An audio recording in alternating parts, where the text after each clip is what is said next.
My roommate thinks her online boyfriend is a control freak and wants to transfer him to me. He's always checking my location and even tells me what to wear. You never had a dad, so maybe you'd actually like that kind of controlling older guy. I was about to slap her across the face when a line of floating text appeared before my eyes. Stella is so clueless.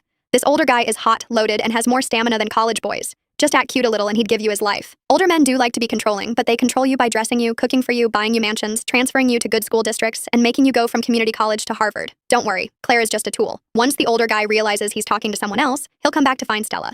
And then we'll get the forced romance storyline we love. My raised hand gently fell, stroking my roommate's face instead. Thank you. I'll take good care of this relationship. Money or not doesn't matter. What I really want is to get into Harvard. After getting Stella's alternate account, I immediately changed the password. As soon as I logged in, I was overwhelmed by the flood of messages. You there? Why aren't you replying? Skipping class now? Why has your location been stuck at the dorm? Answer the phone. The last message was from 2 hours ago. I've already bought a ticket back to the States. You'd better give me an explanation. Seeing this, I quickly scrolled through their chat history. Just as Stella had said, this was an older man who lived abroad year-round. They didn't chat much, but whenever they did, he'd ask what Stella did that day, whether she'd eaten and if she was studying. He also urged her to transfer schools, go to grad school, get a doctorate. Of course, it wasn't just lectures. He'd transfer money too, $5,000 at a time. For ordinary college students, that wasn't bad, but for Stella, it wouldn't even buy one handbag. Stella had tried asking the older man for more, but he refused. I've looked into it. Most students' living expenses don't exceed $2,000. $5,000 is more than enough. Don't flaunt your wealth. You shouldn't be too flashy at school or you'll attract jealousy. Those two sentences probably convinced Stella he was a cheap, preachy old man. Lucky for me. It had been 2 days since their last conversation.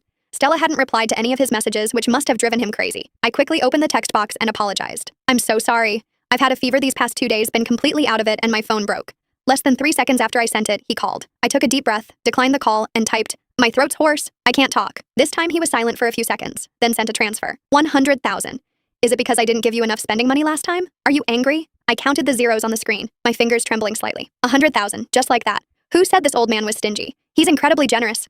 I didn't accept the money and typed, "I don't want money." The older man. Then what do you want? I stared at that line, my heart pounding. I don't want to go to school anymore. After I sent the message, the chat went quiet. At the same time, floating text appeared.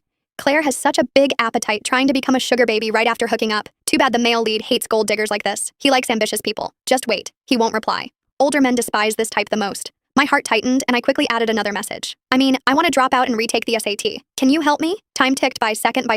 I stared at the screen, palms sweating. 1 minute, 2 minutes.